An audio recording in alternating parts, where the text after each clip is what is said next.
بسم الله الرحمن الرحيم. السلام عليكم ورحمة الله تعالى وبركاته. حياكم الله وبياكم وأهلا وسهلا بحضراتكم في مقطع جديد نبدأه وكالمعتاد بالصلاة على الحبيب المصطفى.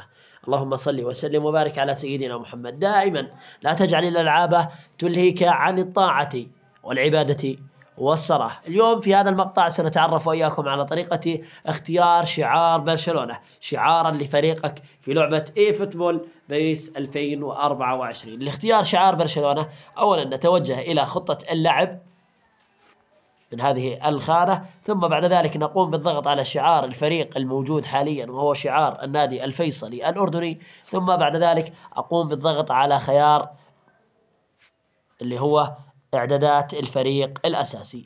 بعد ذلك أقوم بالضغط على خيار الفريق الأساسي الموجود هنا، ومن ثم بعد ذلك أقوم باختيار المنطقة أوروبا، أمريكا الجنوبية، أمريكا الشمالية والوسطى وآسيا وأفريقيا. أقوم باختيار أوروبا، بعد ذلك أختار الدوري الموجود فيه برشلونة وهو الدوري الإسباني. أقوم بالضغط على الدوري الإسباني ثم أبحث عن شعار برشلونة. هذا هو شعار برشلونة، أقوم بالضغط عليه ثم إنهاء. ثم بعد ذلك إذا أردت تعديل الاسم من هنا بإمكاني تعديل الاسم إلى أي اسم أريد، مثلا أريد برشلونة، ثم أقوم بالضغط على العودة. الآن سنلاحظ بأن الشعار الأساسي بالنسبة للفريق الخاص بي هو شعار نادي برشلونة الإسباني، وإذا ما أردت تعديله فإمكاني تعديله في أي وقت أريد كما فعلنا في الخطوات السابقة خلال الضغط على شعار الفريق، ثم بعد ذلك إعدادات الفريق الأساسي،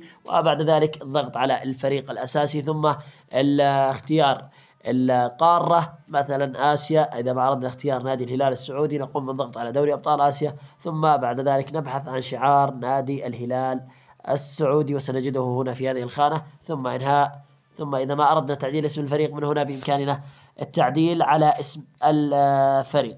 بإمكاننا طبعا كتابة اسم الفريق باللغة العربية أو الإنجليزية، وبإمكاني كتابة أي اسم أريد في هذه الخانة. أتمنى أن الجميع استفاد من هذا المقطع. نلتقيكم بإذن الله تعالى في مقاطع لاحقة. السلام دائما هو الختام.